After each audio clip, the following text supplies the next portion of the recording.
Жыныстық тәрбие тақырыбын бүгін ары қарай жалғастырамыз. Бүгін мен қоғамдағы өте маңызды, бірақ та біз көп қатты мән бере бермейтін өзекті бір тақырыпты қозғағым келіп отыр. Бұл тақырып баланың құйрығын сүрту мәселесі. Яғни баланың құйрығын сүрту мәселесінде қанша жасқа дейін бұны ата-анасы істеу керек, қанша жастан бастап бала істеу керек, және бұны үйреткен кезде қандай нюанстарды ескеру керекпіз. Осы секілді тақырыптарды бүгін мен сіздермен бірге қозғайтын боламын. Енді кейбір кісілерге бұл тақырып қызық, бір күлкілі болып тұрған болуы мүмкін. Осындайда тақырып бола ма екен, басқа тақырып таппай қуа бастады ма деген секілді ойлар болуы мүмкін, бірақ та олай қателеспеңіздер. Себебі бұл да жыныстық тәрбиенің бір бөлшегі, бұл да баланың аурасын бұзатын бір мәселе. Егер жаңағы белгілі бір жастан кейін баланың өзіне тапсырмай, әлі ата-ана өзі істеп жүре беретін болса, баланың тұлғалық дамуына кері әсер ететін, жыныстық дамуына кері әсер ететін маңызды мәселе болып табылады. Сондықтан да мен осыны енді ұлы сөзде ұят жоқ деген біздің қағидаға сүйене отырып, осы мәселені сіздермен бірге талқылауды жөн көрдім. Жалпы алған кезде 3-4 жасқа дейін балалар өздерінің құйрықтарын өз сүрте алатын жағдайда емес, сондай мүмкіндіктері әлі жоқ. Сондықтан да бұны ата-анасы істеу керек. Осы жас аралығында ата-анасы істеу керек, және ата-анасы істеген кезде де мүмкіндік болғықса, тұрақты бір адамның істегені жақсы болады. Яғни не анасы, не әкесі деген секілді тұрақты бір адам істегені дұрыс болады. Себебі қайта-қайта бұл адамның ауыса беруі де баланың аурасының тесілуіне, аурасының бұзылуына алып баратын мәселе болып табылады. Енді бұл әрине кішкентай кезінен бастап астын ауыстыру, памперсін ауыстыру деген секілді мәселелер ананың көп атқаратын жұмысы болғаннан кейін әрине табиғи тұрғыдан анасының істегені жақсырақ болып есептеледі. Енді кейбір кездерде көмек қажет болған жағдайда басқа бір адам бұны алмастыру мүмкін, бірақ мүмкіндік болғанша бұл көп қатты ауыса бермей, тек қана бір немесе бір-екі адам ғана осы міндетті өзінің мойнына алғаны дұрыс болып есептеледі. Енді бұл әрине бір-екі адам деген бұл анасы мен әкесі.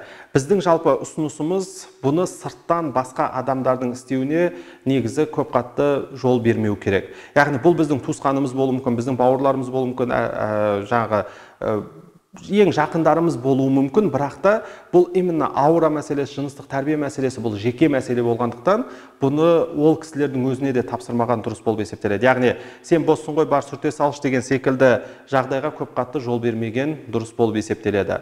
Ал 4 жастан бастап бала ақырын-ақырын өз-өзіне қызмет көрсету дағдысы қалыптаса бастайтын болғандықтан, осы жас аралығында баланың өзіне ақырын-ақырын бұны үйрету керек. Бұны үйреткен кезде мүмкіндік болса, мына ойыншық куклалар, ойыншықтарға істеп көрсетуге болады. Қағазды алып қалай істеу керек екенін сол жерде көрсетуге болады.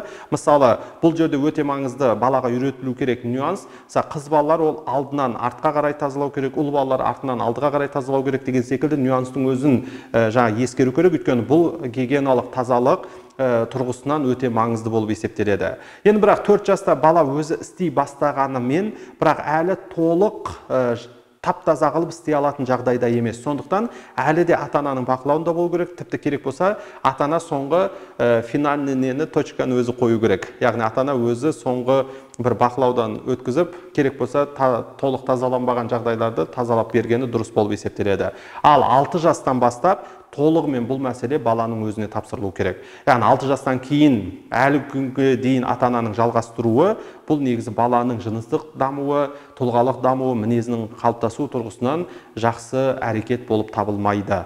Бұны міндетті түрде балаға тапсыру керек. Яғни 4 жас пен 6 жас аралығы баланы дайындап үйрету кезеңі болса, 6 жастан бастап толығымен бұл мәселе балаға тапсырылуы керек. Яғни осы жас аралықтарын және осы принциптарды қолдана отырып, сіздер өздеріңіздің балаларыңыздың жыныстық тәрбиесіне үлестеріңізді қосасыздар, оның аурасының бұзылмауына жағдай жасайсыздар, және жыныстық тұрғыдан дамуына да өздеріңіздің үлестеріңізді қосқан боласыздар. Пайдалы ақпарат болды деп үміттенемін. Өздеріңіздің ойларыңызды комментке қалдырыңыздар.